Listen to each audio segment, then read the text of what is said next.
I was distraught. I just sat in the car and cried.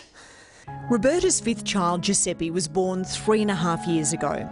The pregnancy and birth were troubled. A mother's instinct told her something was not quite right.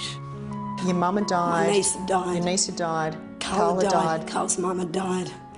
And I just thought, is this going to be another death? I just couldn't take it in. It was just too much to take in. No. Listen to Mummy. You have one. Listen, we're listening. At 2, Giuseppe received the diagnosis Roberta was dreading. He's got autism. Okay, that was the first kick in the guts. We kind of had an idea, but to hear those words was like, you have no idea. Then he told us that he will never function like a normal child. He will never talk. To hear that was like someone took my breath away. He doesn't like things with hoods, so that's why he'll fight me before he realises that it doesn't have a hood. Right, okay. So if you watch now... Okay, wait. Yeah, just wait a second. Hang on. Okay, let's put it on and you can see. No. There you go. And another rule, if you're not going to win the fight, don't start it. Okay. So you were determined to put that top on him? Yeah, and I'm putting it on. He's not going to win the fight. I'm going to win the fight, and or I won't start it.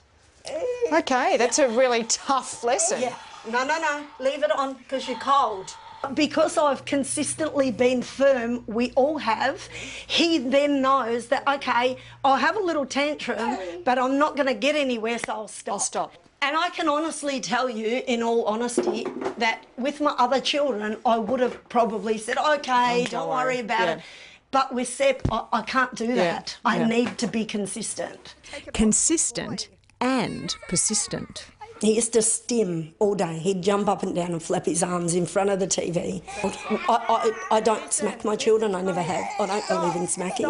I believe violence breeds violence, and I do not do that to my children. So I went over the scenario in my head and I thought, okay, if my child was touching a PowerPoint, which is dangerous, I would firmly go over, remove his hand or her hand and say no. So I went up and I said, grabbed his hands, put them beside him and said no. And I made him look me in the eye and firmly said no. After a couple of weeks, he stopped doing that. No more stimming. Roberta, some people might say with your past, what right do you have to tell parents what to do with their kids? I don't care what they say.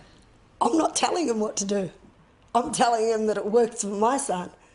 So people can judge. They can say as they please. I don't care. And if I can help one parent out of this, I'm helping someone, and that is good for me. As a mum of a child with autism, what's your take on someone like Roberta Williams giving advice to parents on this issue? I can only commend her. I think it's incredibly difficult for anyone.